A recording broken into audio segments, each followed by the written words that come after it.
My name is Ernst Kirsten. I am working within the carbon farming project as one of the German partners, the 3N Competence Center, which means Lower Saxony Renewable Resource and Bioeconomy Center. So that's the topics we are dealing with. And we are one of the partners, as I mentioned, one of the 7 partners, I think, in the 7 partners we are having in the Interact project on carbon farming. I am personally a forester from my background, and this might be one of the reasons that I am a little bit focusing on agroforestry within the carbon farming project. Agroforestry is one of the measures we have dealt with in this project, besides all the pure agricultural measures. And I am keen to promote especially carbon forestry for some reasons we do not explain in this session details what is carbon farming, but we show some examples, and I'm especially interested in hearing about the experience of Martin Snoep from the Netherlands, how to measure the carbon storage in the trees and bushes. He has done some research on this in the Netherlands. I did something like this in Germany many years before, but not especially for agroforestry or for single trees, but for forests. So therefore, I now would like to ask Martin to start his presentation. All right, thank you very much, Ernst. I'll share my screen with the presentation.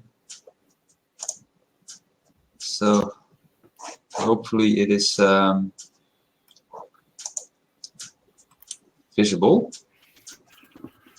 Yes, I can see. All right. In the presentation mode or in the reading mode. Yeah. So thanks all for joining this workshop and this presentation. So I will be focusing on the reforestation methodology that we developed here in the Netherlands, and this reforestation about forest carbon projects. But it has also relevance for, I think, for agroforestry, since it can also be applied to, with limitations, however, it can also be applied to, let's say, orchards or what I can call line planting. What I will talk about is, I will just give a brief introduction first. Then I will talk, for the context, I will talk about the Stichting Nationale Koolstofmarkt, which is the National Carbon Market Foundation, because under that foundation, this methodology was developed. Then I will talk about the methodology itself and give an intro first, and then introduce all the different elements of the methodology. So applicability and conditions, the boundaries of the projects, baseline and project scenario, explain about those 2 concepts, which are quite essential in this methodology. Move on to the quantification of your project impact and your carbon impact.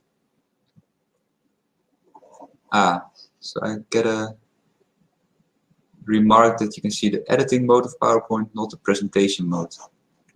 So let me see how I can change it. Maybe I need to swap screens.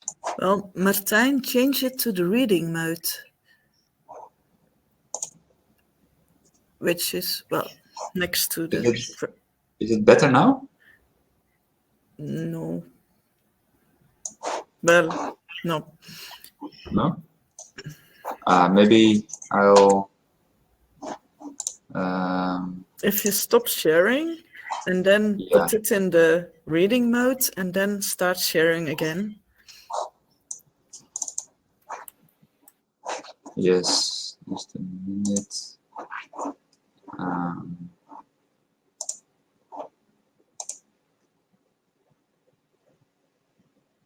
But choose the reading mode, Martijn, which is next to the sharing mode. What about now? Great. This is better, huh? Because I'm now using the PDF. Okay, apologies for the confusion. So yeah, the contents. So after doing the quantification of the carbon impact, we talk about validation of your project plan. Let's say that's the external audit that you need in order to obtain approval. And then the last step will be about monitoring, verification, and issuance. And issuance, of course, of your CO2 certificates. Just a brief introduction. The methodology was written by Martijn Booster from ProBos Foundation and by myself. I'm working for Face the Future. It was commissioned by Staatsbosbeheer, which is the state forest agency responsible for managing the state forests and the largest forest manager in the Netherlands. ProBos is a knowledge institute on sustainable forest management, mainly in the Netherlands, but also internationally. They do some work. And Face the Future, where I'm working for, we are like a consultant and a developer of forest carbon projects worldwide. So not only in the Netherlands, but also in mainly tropical countries. And normally we use the VCS and CCB standards, which are international carbon standards applicable to forestry projects, but also other kinds of projects. And you can use those standards for certifying carbon impact, but also biodiversity and what we call community impact. And and we focus on establishing new forests through afforestation and reforestation, but also avoiding deforestation, making sure that the deforestation stops and instead the forest can regenerate. So that's the background. Then I'll briefly tell you about the National Carbon Market Foundation, which was established in the Netherlands. It originated in 2017 through a Green Deal by the government, the private sector, and a couple of NGOs, with let's say the mission to enable voluntary carbon projects in the Netherlands through carbon finance and through issuing CO2 certificates. And after about 2 years, the SNK, the foundation, was formally established, which is only like 2 years ago, so it's still quite young. And the idea of the SNK, the Carbon Market Foundation, is to allow climate projects with CO2 certificates from the non-EU ETS sectors. So it's related to forestry, to agriculture, transport, and built environment. And basically what the SNK does, it provides a process for registering projects, validating projects, and also verifying projects. And through that, they can increase the credibility of those projects and the reliability. And you need this, of course, for your clients, for your market, to whom you sell your carbon offsets or your CO2 certificates. So there is a rule book by the SNK. You can find that on their website. And there are also project-specific methodologies.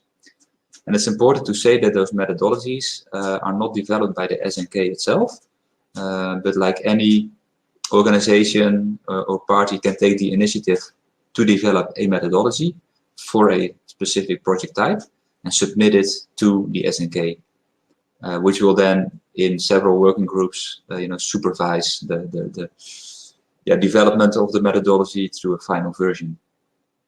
So as of now, December 2021, there are 26 projects registered, which means that they are just listed, and 5 of those are validated. So the design of those projects is approved. So that tells you something about the current status of the SNK. It's still small, but it is now rapidly growing. So then moving on to the methodology itself. So like I said, it's applicable to establishing new forests, so going from non-forest to forest. And the methodology is used to demonstrate the additionality of a project, and guides and prescribes how to quantify and monitor the carbon impact or the greenhouse gas impact of your project. So that's why you use a methodology, to calculate how much carbon will your project sequester, and also to monitor the actual sequestration over the project lifetime. So those 4 projects that I just mentioned that are being registered, yeah, the scale of those projects can vary a lot, because what I saw is that the estimated carbon impact over the project lifetime for the smallest project is 3,600 tons of CO2 equivalents, whereas the biggest project aims to sequester 240,000 tons of CO2 over the project lifetime. By the way, you can find this methodology on the website of the Nationale CO2-markt. You can also find other resources if you want to learn more about this mechanism and about its foundation in the Netherlands. So going more into detail on this methodology, it's applicable to 2 types basically of afforestation or tree planting maybe. It's just about establishing like really new forests, so actually establishing new forests. But it's also applicable to, yeah, and that relates more to agroforestry. It's more applicable to like orchards or lime planting. It can also be used for those purposes. It's also applicable to all soil types. It is also not only mineral soils, but also peatland. But there are some restrictions in case your project area is located in peatlands. And one of them is that the disturbance to the soil is limited in the project case. There are some restrictions to the level of harvesting. It's not that harvesting is not allowed, but it's like harvesting should be, yeah, it should be sustainable, and it should only be small scale and selective. Certification, and that applies to the new forest. It does not apply to the orchards and the lime planting. But certification of sustainable forest management is also a requirement, and that can be done through FSC or PEFC sustainable forest management standards. Finally, an important condition is the additionality of the project. I don't know to what extent the audience is familiar with this concept, but it basically means that the project would not have happened anyway. The trees would not have happened in a business as usual scenario. And more concrete, this means in this case that the project is not the result of a legal obligation. It's not mandatory by law. And also, it should not also be the result of operational government policy, with an important addition, which is that unless financial additionality is demonstrated. So, for example, if there is a policy that incentivizes establishment of new forests, but if there are no financial means to actually implement this, there's no finance to actually plant that forest, then it is still considered to be additional. All right, about project boundaries. First, the temporal element, the project period. Yeah, so we're talking about trees. Trees and forests, like their lifetime is way different than like crops. Trees take decades to grow, and that's why you see that the project period is between at least 20 years and even up to 100 years, which is enormous. But you can understand why this is when you realize that forests can keep growing, trees keep growing, and after 10 years a tree is still small, and after 20 years it is also just at the beginning of its life. So that's why the project period is quite long. Then about the carbon pools.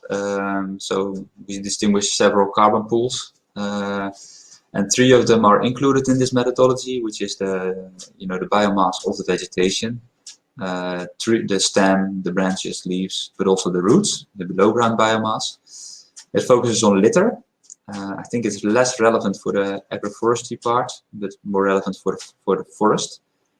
And it also includes the carbon pool of the soil, in the soil organic carbon.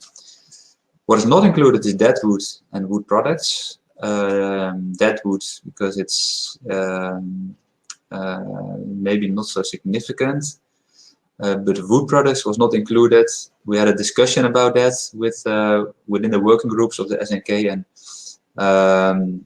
we wanted to include wood products, but then there are like some technical challenges there related to control over those wood products.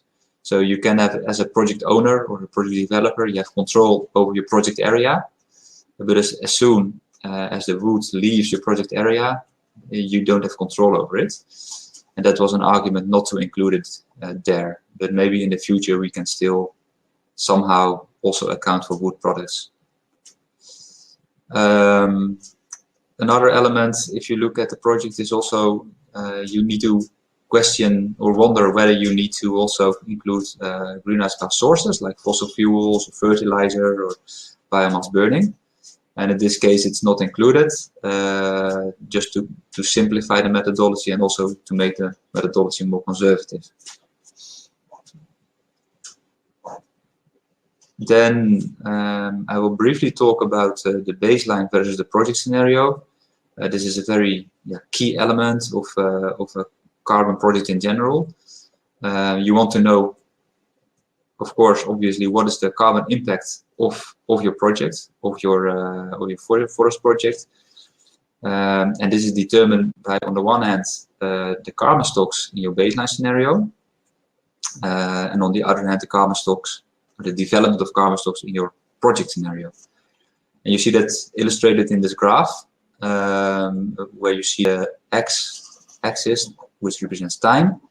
The y-axis represents the carbon stock in your project area, expressed as CO2 equivalents per hectare. And you see the red line represented the baseline, and that's simply saying that the carbon stock, well, in this case, you see a slight increase in the baseline of your carbon stock over time. I think in many cases, the red line, the baseline, will just stay at the same level. It will maybe not develop really. But that depends, of course, on the context of your project. And you need to define in your project, what is your baseline, right? Then you compare that to your project scenario, which is the green line. And what you can see is over time the forest grows and grows and grows, and there's this growth curve, and at some point it reaches like maturity. And then your climate impact is determined by with project scenario minus baseline. And we will look a little bit more in detail in the next slides.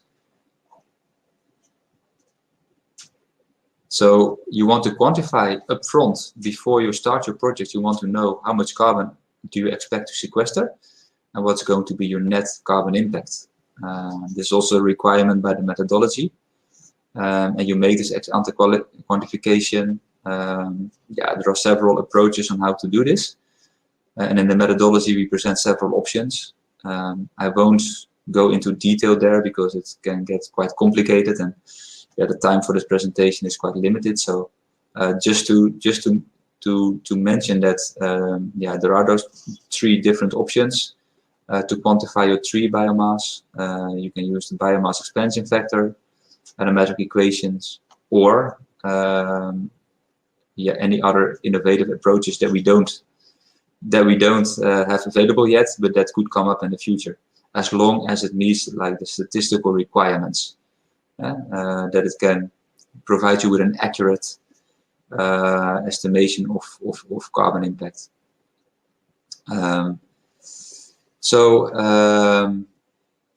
What is important to know is obviously the carbon stock in the existing vegetation before you start your project. That's basically your baseline. That can be done through by using default values from literature. These are presented in the methodology. So, for example, if grassland is your baseline, then the carbon stock in vegetation is estimated at 23 ton CO2 equivalent per hectare. And then for other land use types, there are also default values given. As an alternative, there's also the option for the project developer or the project owner to use other published data, as long as it can be demonstrated that this is reliable and acceptable. There's something about litter, there's something about soil organic carbon in the methodology using default values. But let's quickly move on to the next slide. So once you have done your quantification of your carbon impact, you develop your project plan, where you describe how you made the calculation and how much carbon you expect to sequester. In your project plan, you also demonstrate how your project meets the criteria of the methodology and how the project is being additional. And this project plan, when that's ready, you submit it to an independent validator for validation. And this independent validator is accredited by the SNK. And basically what the validator does is checking the compliance of the project with the SNK rules in the rulebook, but also compliance with the project methodology. If there are any non-conformities or issues, the validator will get back to the project owner, and you have an opportunity to address those issues and correct them, if applicable. And if that is all sufficiently addressed, the project can be approved and be validated. This is something that you only need to do once in the beginning of the project. You don't need to repeat that for this type of project. And then the last slide is about your monitoring, verification, and issuance. So you plant your trees, and then you enter in the next phase, and you want to know how does my project perform? How do the trees perform? How is it really going?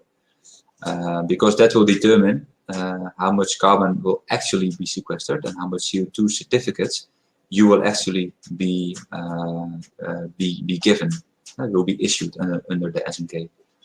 So in monitoring, there is a first, let's say, check after 2 years, where you report on project implementation. What are the results? What is the survival rate of the trees planted? Or mortality rate, if you put it the other way around. After 6 years, you report on the effectiveness of your activities, and also if any disturbance has happened. And disturbance, you can think of, was there any like wind or storm damage, or pests or diseases, or anything else that has affected, let's say, the health of the forest. And then I think the most interesting part is the measurement of the carbon stocks itself, and to determine how much carbon has been sequestered. You do that through actual measurement in sample plots, where you measure the diameter of the trees, maybe the height of the trees, depending on which method you use. But basically, it is to quantify the biomass. This is something that has to be done within 12 years. So you can do this 12 years after the tree planting, but you can also do that before. It's really a long period, 12 years. But then again, if we're talking about forests is really a long-term endeavor. So it takes quite some time before it's worth measuring and monitoring those trees. So by the way, if you do your first round of monitoring and measurement of your carbon in the forest or on your trees, you will repeat that every every time, depending on the monitoring interval. So if you choose to do it every 5 years, then every 5 years you go back and monitor the growth. But you can also take the maximum period of 12 years, and then every 12 years you will monitor the carbon stocks. And I'm a forester, and this is mainly developed for forestry activities. And in forestry, those are timelines that foresters are not shocked about. But I think when you're a farmer or when you're interested in agriculture, these are like very long timelines. And I think in those cases, I don't know, when you work with fast-growing tree species, it can be worth to monitor more frequently and also earlier, depending on the growth rate of your trees. And then finally, there is the issuance of the CO2 certificates. Those are like the marketable, you could say carbon credits or certificates that you can sell to any interested buyer on the voluntary market. Well, as you have seen, if you need to wait 12 years before you get your first CO2 certificates, that's a really long time. So then the solution offered through SNK is to enable what we call ex-ante issuance. So that means that you get a certain amount of carbon CO2 certificates already upfront before the carbon is being sequestered. And that's up to a period of a maximum of 12 years.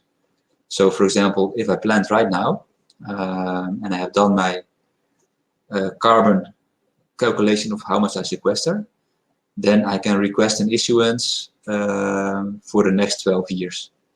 And those CO2 certificates can then be sold on the market and generate some cash flow. And important to mention is that there's a risk buffer applied of 15 to 20%, which means that let's say 20% of the CO2 certificates will not be issued, but reserved in a buffer to cater for any eventualities or calamities which affect the forest, because that can still happen. And you can also choose for issuance after monitoring and verification. That's also an option. So I think it's a lot of information, probably a lot to digest. But if there are any questions or suggestions, I'm happy to hear about it. Yeah, thank you very much, Martijn. That was a good insight into the question how to measure carbon storage in forests or in trees in general. Since I did something like this already a long time ago, I know about the problems in getting basic data for this, like root biomass and all this stuff. So there often I think it's quite a limited information base. What is your experience about this? Yes, so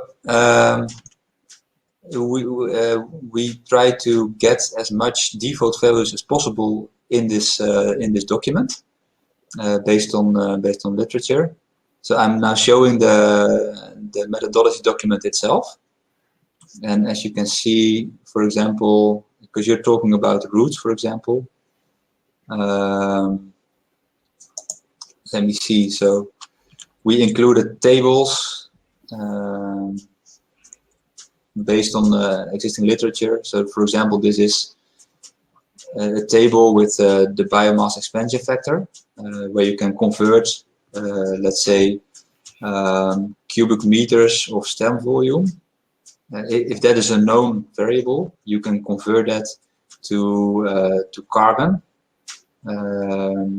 for above ground and for above ground biomass for different tree species that you didn't see here. And also we have included here the R, which is the root shoot ratio. So that helps you to quantify the root biomass. Yes, so we try to include it as much as possible. But if a project developer has better data, better values, it's also an option to use those. Okay. Are there any questions from the audience, by the way?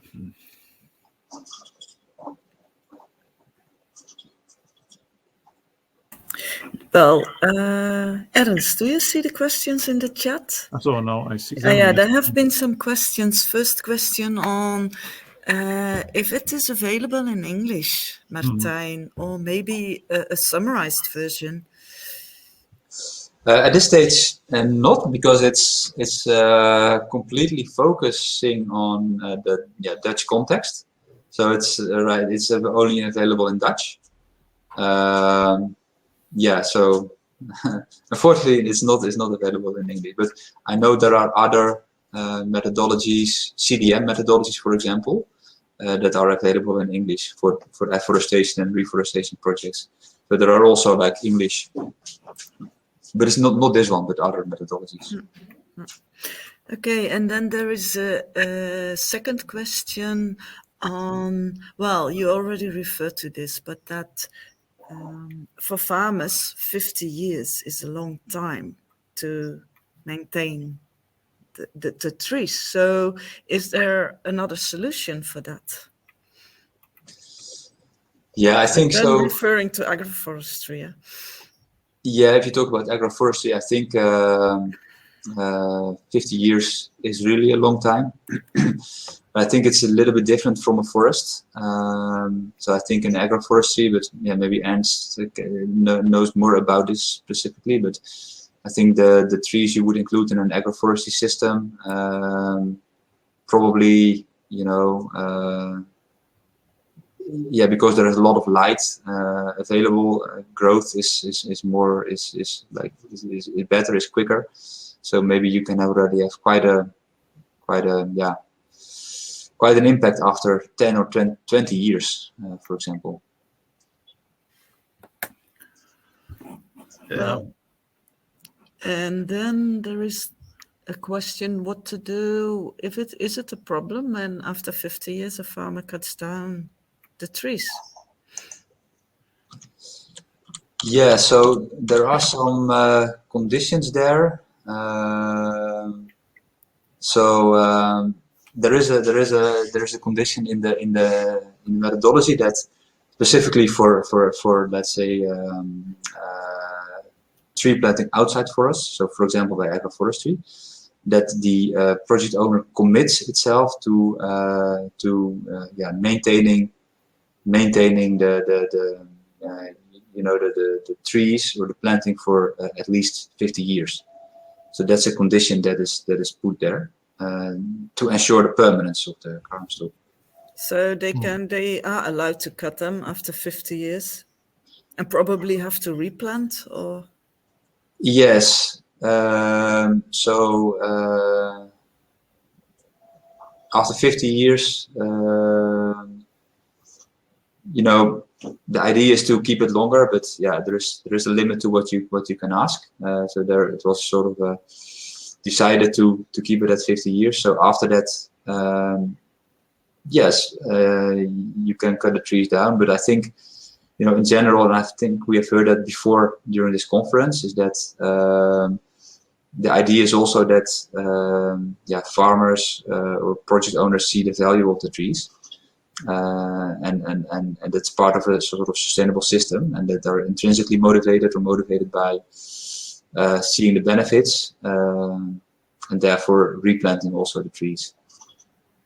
Yeah, and then there is a concern about after 50 years, what if the trees are used for energy or burned or? So I think the idea is that the trees are there permanently or are being replaced if they are harvested at all. But when they are harvested, since we don't account for wood products, it doesn't really matter, at least from the perspective of the methodology. It doesn't really matter for what purpose the wood is used. In practice, it does matter, right? Because if it ends up in long-term wood products, like in furniture, there is a longer lifetime than as opposed to using it for energy. but that's outside the scope of the methodology. Yeah, and then maybe one last question. Is there any way to implement SRC alley cropping projects? If yes, what would you account for the mean average of carbon storage of such systems? SRC alley cropping. For me, that's something new. So For me as well. Well, maybe I can say something about this. I don't know what SRC means, but I know what alley cropping systems is, and generally I wanted to say this aspect of use of wood from such systems.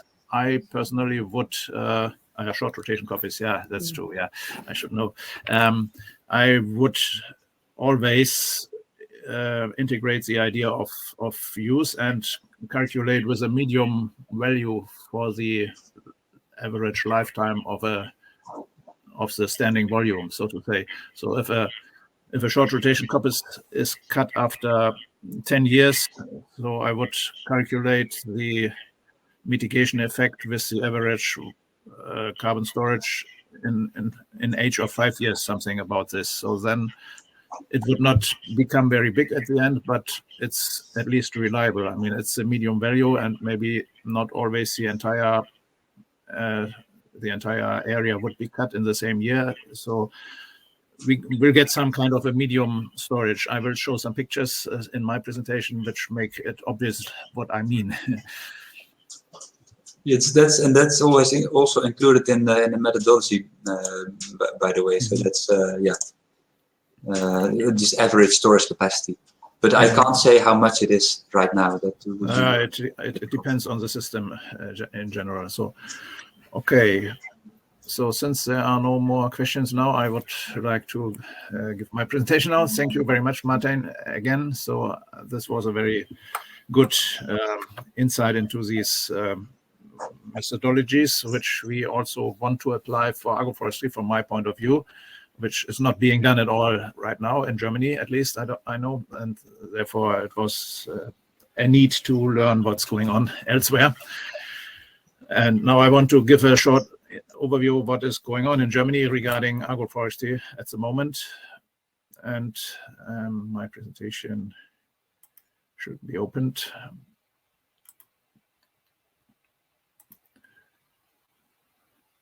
So, how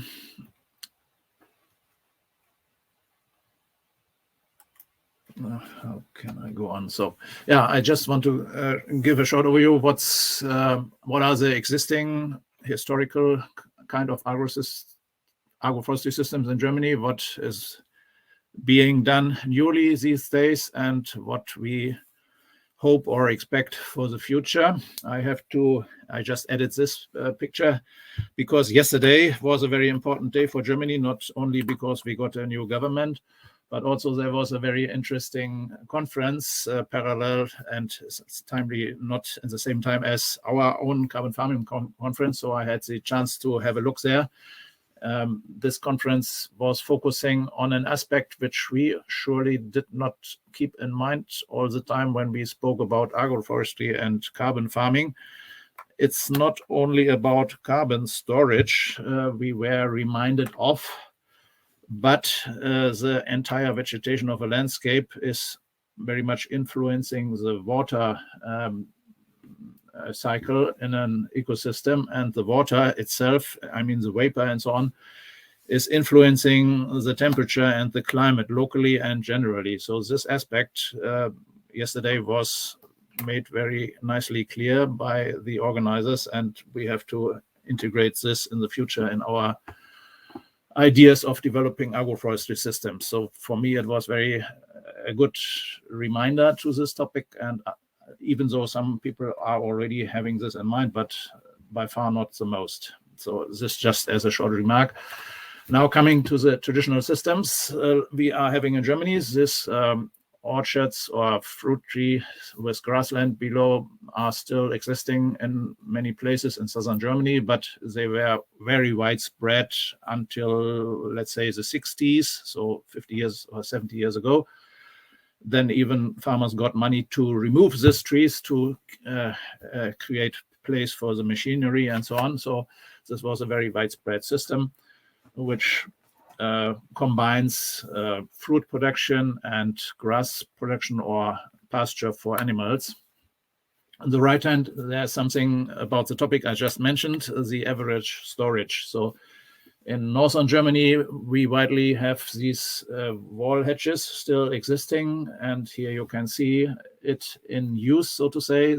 It's like a coppice with standards. It means we have some oaks, which might become 100 years old or so. And in between there are ashes and hazelnut and other species which are cut down regularly after maybe 5 or 7 years or so. And then, yeah, if you want to calculate the carbon storage of such a system, then you have to think about maybe 3-year-old coppice and 50-year-old oak in between. And as you can see, the stock, even after cutting, is quite big. I mean, these roots are there and part of the stems. And so this should be the basis for a calculation, then an average of such a system.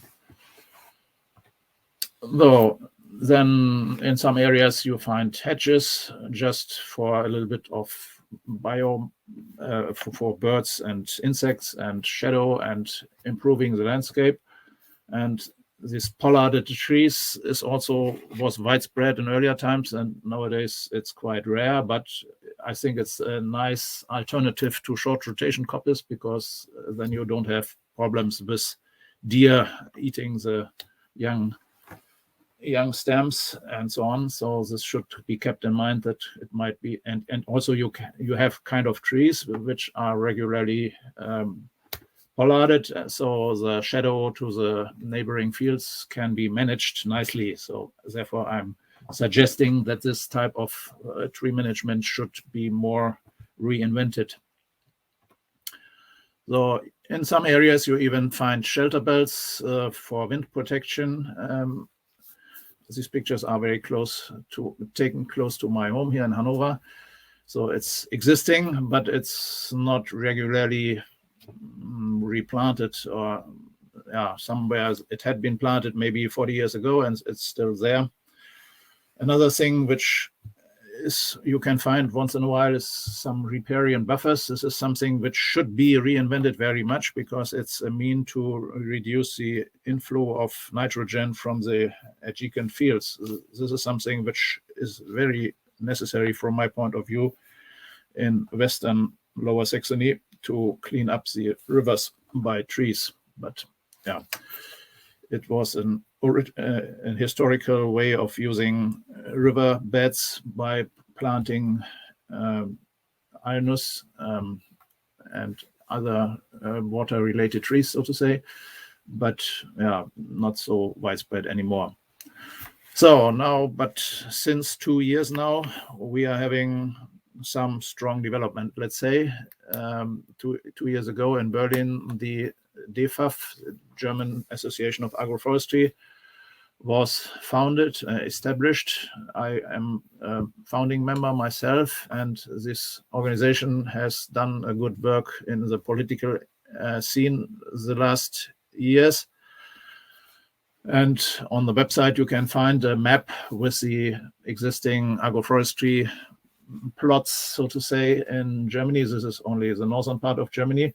I have marked here Cottbus, which is the office, where the office of the organization is located, because it has been driven by some local people who are doing this alley cropping in this eastern part of Germany, where it's very dry and where the need for protection against wind in the drought periods the last years was become extremely obvious, and therefore the development is quite high. They did some trials since 10 or 20 years already with this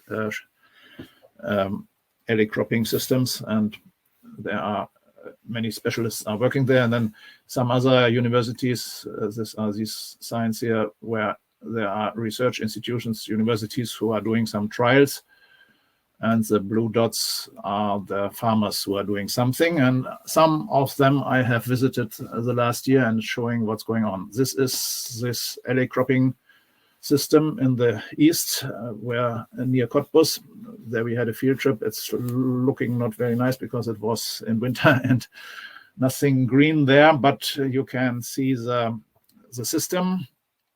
Means it's a stripe of a short rotation coppice with willow or in mainly poplar, of course, sometimes willow and black locust, which is cut every maybe 3 to 6 years. And it's arranged in a way that the big agricultural machinery can easily pass in between the strips. So the distance is multiple of the working width of this machinery, means 48 meters or 2 times 48 meters. They have trials like this, and these stripes are not going to the end of the field, so that the machinery can go around easily without any problems. Yeah, as I mentioned, this is the need for the systems became quite obvious due to the drought, and there have been done studies on the effect of these plantations, which showed that, of course, there is a loss of field for the grain, but this will be compensated by the reduction of drought losses to the grain. So it's more or less no impact on the total harvest, especially in dry years. It might be maybe even more production of grain, even though the area is reduced. But in addition to the grain production, you also have a production of fuel wood, and so the economical outcome of this system might be not lower than without the trees, might be even higher depending on the climate, on the weather in that year. So something which became very, very widespread in the meantime. I mean, in Lower Saxony, at least 5 or 6 or even 10, I don't know them all, of these systems have been created, means hens or laying hen, combined with short rotation coppice against poplar. It can be also other trees, of course. This is one of the pioneer farmers in Lüneburg who did it already 6 or 7 years ago. So accordingly, these poplars are in that age. The idea here is that hens are basically forest animals, and they don't feel well on an open space because they are always in danger to be caught by big birds, and therefore they love to have a short distance to some shelter. And also in hot summers, this shelter is very helpful for the hens, and they can find a lot of other food and even insects on the grass and even under the trees. So this makes a lot of sense to create such systems, and many farmers who are growing the hens outside, and they get more money for the eggs if the hens are not in the stable all the time, are applying these systems, even very big hen farmers. So I once saw one who had 12,000 hens on the open space, and he also grew this poplar rows in between. This farm in Lüneburg is being a citizen science project was started last summer to observe the influence of these plantations on the animal, on the not biomass, but on the ecosystem, how many species are living there. And so this shall be observed in the next years by interested people who are not always have not always studied biology or something like this, who just follow the rules how to measure the species numbers and so on. So that will be work in the next years to observe this. By the way, the rules in Germany say if you have grassland more than 5 years on the same spot, it's not cannot be used for grain production, and so it should be grassland forever, and that reduces the value of the land. Therefore, if you want to avoid this, you have to plow this grassland after 5 years and grow something else. That's what the farmer did there. So he also planted potatoes or pumpkins and things like this between these rows, and therefore get experience how these 3 rows, what is the effect of the trees on these cultures. And the same farmer did something new. In the last winter, he planted 2 rows of poplars on his potato field in order to reduce the wind speed and the drought there. So we will observe how this is developing. This method of creating a new agroforestry system seems to become quite modern in Germany. So this summer we had a field trip to Eastern Germany where usually no trees are at all. And they also started with some double rows of poplar in order to have a very quick effect on the wind reduction. So this is after 1 year only here, because the original stick was some 2 meters or so. And after the first year, you have already a measurable effect in wind speed. And you can think about what to go on in the future. You can plant other tree species or whatever, or bushes, fruit bushes, nuts in between these poplars. At least they care for a better local climate for the other species. So, as I mentioned, this is something an upcoming system in Germany. Though another pioneer in northern Germany, he observed that in the hot summer 2018, one of his cows died due to heat.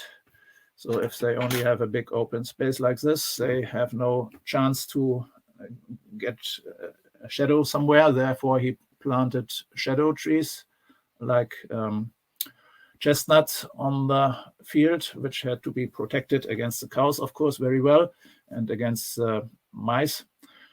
And in addition, he planted along the pathways, he planted bushes and trees in rows in order to add the diet of the cows, because there are some elder research studies that cows not only can eat grass. I mean, it's obvious all the animals on the pasture eat the legs, the foliage of trees, and this can even be very healthy for them. Some species have valuable minerals and elements which they will not even find on the grassland. So it can make a lot of sense to have this fodder hedges in addition. And to make efficient use of these stripes, this farmer even planted pumpkins and some other vegetables in the first year, because he had to remove the unwanted vegetation anyway. So he could also make have some income from this tree planting in the first year. So, and recently I visited another farmer who had a very nice idea to fund these agroforestry plantations by compensation measures for nature destruction elsewhere. So he could fund 13 hectares of tree plantings around the fields he was owning, which have been completely funded by the local city government, which had to compensate for destroying agricultural areas in order to get industrial complexes built there.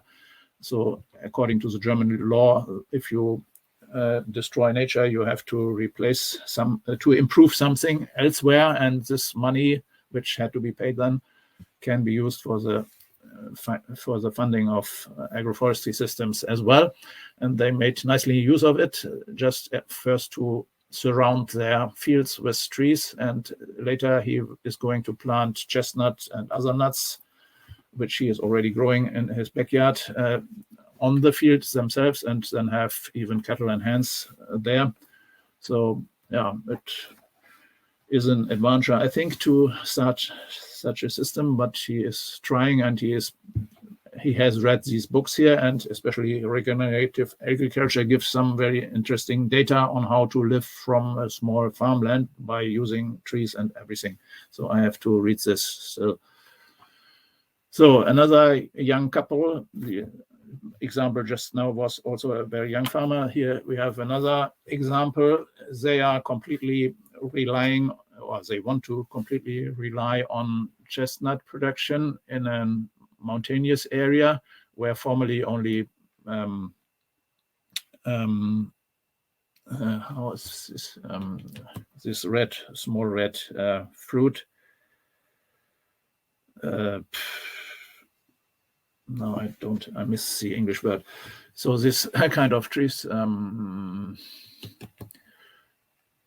this kind of fruit production does not work anymore because of some insects destroying them. So therefore, in this sloped areas, you cannot do anyway normal agriculture, and the only way of making money there seems to be this chestnut production, which might be a very good system because you just have to plant the trees and wait some 7 years or more and do nothing else, no soil management and everything, and then after 7 years it starts producing a lot of chestnuts, and including the agricultural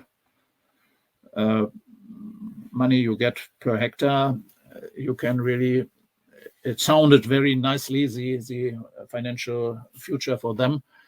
But of course, there's the investment of the beginning, at the beginning, and no income in the first 7 years. This period has to be survived somehow. But then this chestnut production, which is very common in Southern Europe, by the way, chestnut with pigs beneath is very common in Mediterranean areas. And this can be done also here in Germany. And in northern Germany, nobody knows this chestnuts, but it has to be introduced as a very good food. It's called corn on trees. It's a good alternative to grain, by the way. So now the political situation to make these things viable and possible. Even up to now, it was really difficult to get trees into the agricultural landscape because there are so many rules which are not promoting it at all, which are even making it difficult. But from now on, I mean, the German Bundestag, our government, and some states even made some decisions on the promotion of agroforestry in just this year, and we are very much hoping that this will be officially acknowledged as a way of land management with the new CAP, the Common Agricultural Programs. And it will be even funded, but it's not clear so far. I mean, there is the decisions are just in progress, let's say, and we are hoping that the situation really will improve. Up to now, the first drafts did not look so promising, but since we have a new government since yesterday, so there's some better hope for real improvements. So, but anyway, a lot of work has to be done, including information and education. I mean, neither the farmers know anything about trees, nor there are so many people, consultants on the market so far. There are some quite experienced consultants already, but it will never be enough to get so many farmers consulted in the long run. Therefore, this is something we are already preparing. There's a working group on creating further education courses for agriculture, even to teach future consultants. And of course, there are so much open questions for research. What can be combined properly, which wood species, which agricultural crops, and so on, and how to space it, how to plant it. In this field, this experiment we visited last year, even the way how to grow the roots of the young trees is under development, and how to get them into the soil, how to protect them against mice and everything. So many farmers are collecting experiences, and now the next projects have to collect all the different experiences of farmers and to inform others, including the question of how to harvest, how to prepare and market the different kind of fruits which come from these systems, including timber, and even to measure the financial and ecological benefits. So that's the situation in Germany. That's a movie which shows this again, but now time is over. So therefore, I do not try. I can try, but I do not try to show this video. Okay, that's what I wanted to contribute, and maybe there are some questions.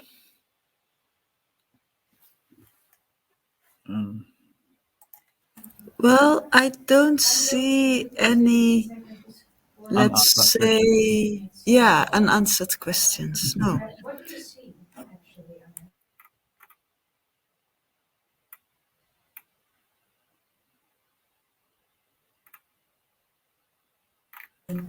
So maybe because it is 12 o'clock, if there are no real questions in the chat, then, well, the last words are up to you, Ernst. Yeah. Okay, then, I think the presentations will be available somehow for the audience. I hope. And if there are any other questions, via carbon farming, I'm willing and happy to answer any additional questions on agroforestry in Germany and in general. As far as I am an expert on that, I am not a practitioner, but I visited many of them last time, and we are going to have further projects on that. So I will still deal with the topic and happy to answer questions. Thank you. And thank you again, Martin. So then we finish this session and look to the others. All right. Thank you. Okay. Thank you. Bye. Good day. Bye-bye.